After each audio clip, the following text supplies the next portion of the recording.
புரியுதுங்களா? ஏன்னு கேட்டிங்கன்னா, நான் வந்து ஏற்கனவே 2 நிகழ்ச்சிகளில் சொன்னதை மறுபடியும் சொல்ல விரும்புகிறேன். அந்த சிபிஐக்கு போன வழக்கு என்பது மிக தீவிரமாக புலனாய்வு செய்யப்பட வேண்டிய ஒரு வழக்கு. இப்போ நம்முடைய ஆசிரியர் நக்கீரன் கோபால் வந்து பேசினான்னு சொல்லிட்டு சட்டை பிடிச்சி அடிப்போம், காலரை பிடிச்சி அடிப்போம்லாம் சில தற்கொலை பசங்க பேசினானுங்க.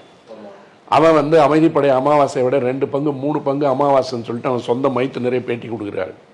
அப்படி குடும்பத்திலே வந்து குழப்பத்தை உருவாக்கி கொண்டிருக்கின்ற சில அமாவாசைகளை பற்றி நம்ம நேரத்தை பற்றி வேஸ்ட் பண்ணக்கூடாதுன்னு அந்த அளவுக்கு வளரல. ஆனால் அதாவது அது எப்படி நம்ம வந்து அதை எடுத்துக்கணும்னு கேட்டிங்கன்னா, இந்த புலன் விசாரணைக்கு ஆரம்பத்திலே ஒரு நிகழ்ச்சியில் நான் சொல்லியிருக்கேன். வேண்டுமென்றே தாமதமாக வந்தார்ன்றது முதல் குற்றச்சாட்டு. அதை நோக்கி இன்னும் சிபிஐ போல. வேண்டுமென்றே தாமதமாக வர வேண்டும் என்று சொன்னால் சென்னை விமான நிலையத்தில் இருக்கின்ற அத்தனை அதிகாரிகளும் எந்த நேரத்தில் விமானம் புறப்படுவதற்கு உண்டான அனுமதி வழங்கப்பட்டது, அந்த அனுமதிக்கு உண்டான ஃபார்ம் எல்லாம் ஃபில்அப் பண்ணி கொடுத்து அப்ளை பண்ணுறாங்க இல்லையா, மறுநாள் காலை எத்தனை மணிக்கு அந்த விமானம் புறப்படுவதற்கு உண்டான அனுமதி வழங்கப்பட்டது, எப்பொழுது திருப்பி வருவதற்கு உண்டான அனுமதி வழங்கப்பட்டது, ஏர் டிராஃபிக் கண்ட்ரோல் என்று சொல்லப்படுகின்ற ஏடிசியினுடைய நிபந்தனைகள் என்ன, டிஜிசிஏ கொடுத்திருக்கின்ற நிபந்தனைகள் என்ன, அப்போ அதற்கு உட்பட்டு எத்தனை மணிக்கு அந்த விமானம் கிளம்புதுன்னு சொல்லிட்டு 8:45 தான் கிளம்புதுன்னு சொல்லியிருந்தாங்கன்னா உங்களுடைய நோக்கமே தாமதமாக போகிறது.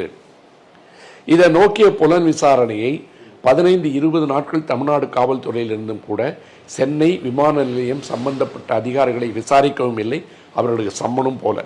இது சிபிஐ செய்தான்றது பார்த்துட்டு இருக்கணும். இல்லைனா சிபிஐக்கு வந்து அது சம்பந்தமாக மனு கொடுத்தா கூட தப்பில்லை.